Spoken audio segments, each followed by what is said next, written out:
Querido Jesus, lerei agora as páginas da tua vida, que elas me levem a te amar cada vez mais e que tuas palavras firam o meu coração e me levem a mudar de vida. O evangelho de hoje é o evangelho de São João, capítulo 16, versículos 23 a 28. Naquele tempo, disse Jesus aos seus discípulos: em verdade vos digo, se pedirdes ao Pai alguma coisa em meu nome, Ele vô-la dará.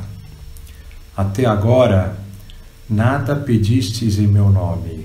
Pedi e recebereis, para que a vossa alegria seja completa. Disse-vos estas coisas em linguagem figurativa. Vem a hora em que não vos falarei mais em figuras, mas claramente vos falarei do Pai. Naquele dia pedireis em meu nome, e não vos digo que vou pedir ao Pai por vós, pois o próprio Pai vos ama, porque vós me amastes e acreditastes que eu vim da parte de Deus.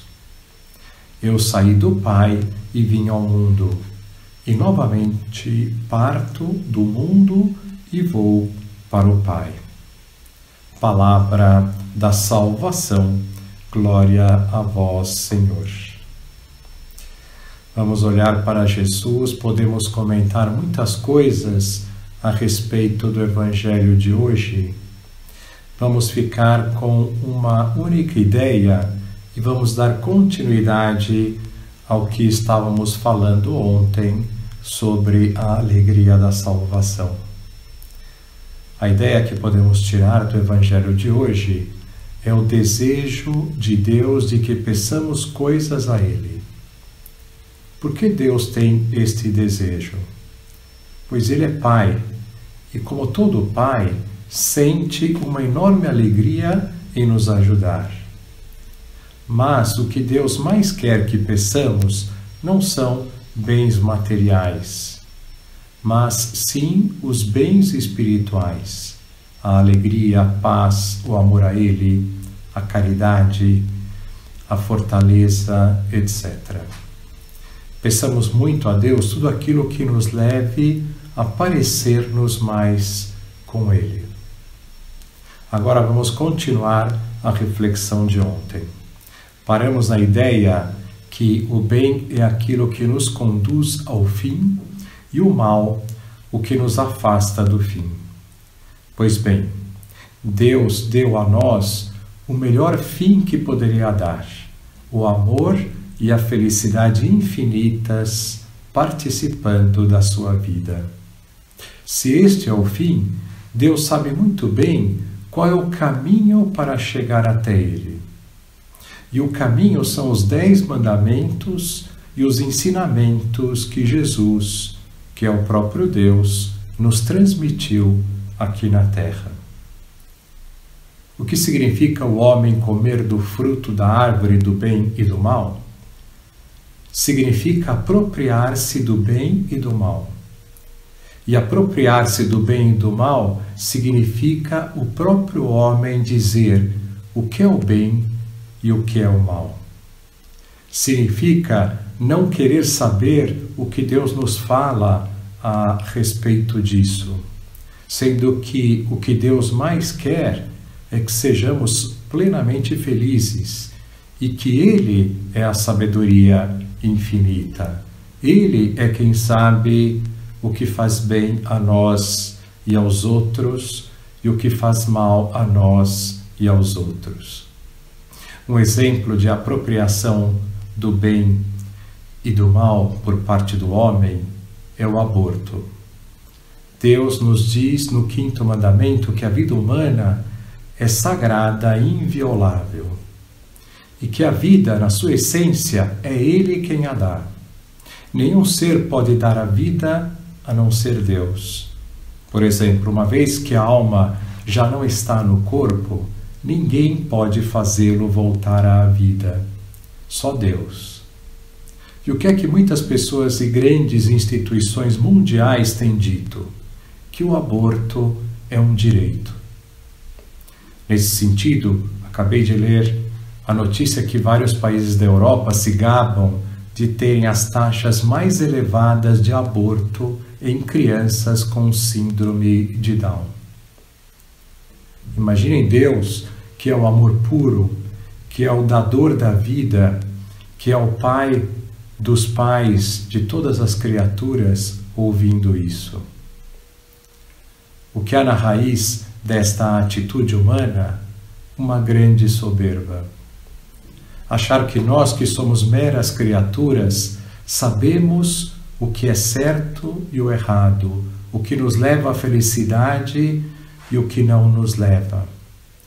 A soberba é terrível, coloca-nos em pé de igualdade com Deus. Por isso, nós dizemos que o pecado original foi um pecado de soberba e de desobediência a Deus.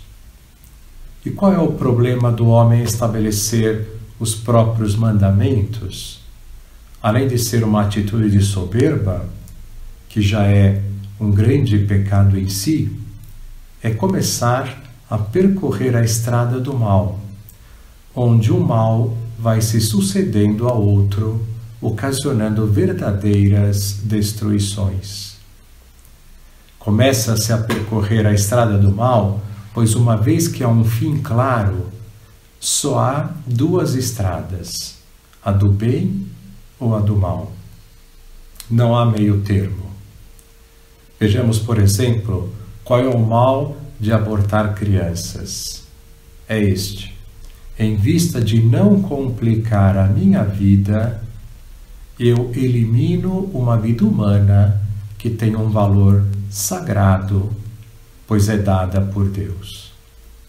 Indo mais a fundo, uma vez que um ser humano tira a vida de um ser inocente para não complicar a sua vida por egoísmo, o que mais ele pode fazer?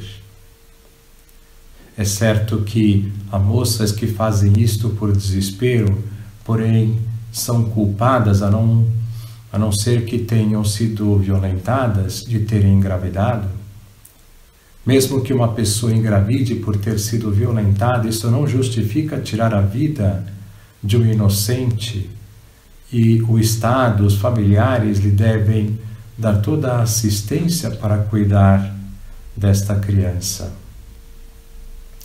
Se uma pessoa não se arrepende de ter cometido um aborto, seu egoísmo vai causar inúmeros outros estragos, já que foi suficiente para eliminar uma vida humana. Deus é Pai e perdoa uma pessoa que tenha feito aborto, mas não é verdade que é um grande mal e que não há como não ficar marcado por este ato, violando a essência da vida humana, o respeito à vida humana que é sagrada? O contraste entre o egoísmo e a supressão de uma vida inocente é muito grande. Quando Deus estabelece a inviolabilidade da vida humana, está nos ajudando a percorrer a estrada do bem, a estrada que leva ao amor e à felicidade infinitas. Agora, precisamos entender qual é o dano causado pelo pecado cometido contra Deus. Vamos falar disto na homilia de segunda-feira, pois amanhã é a grande festa da Ascensão. Que lição nós podemos tirar do Evangelho de hoje? Deus é maravilhoso e só quer o nosso bem, a nossa felicidade. Temos que confiar nos seus mandamentos. Deus nunca erra. Agora vos dou a bênção para este dia. A bênção de Deus Todo-Poderoso, Pai, Filho e Espírito Santo permaneça para sempre e vos acompanhe. Amém.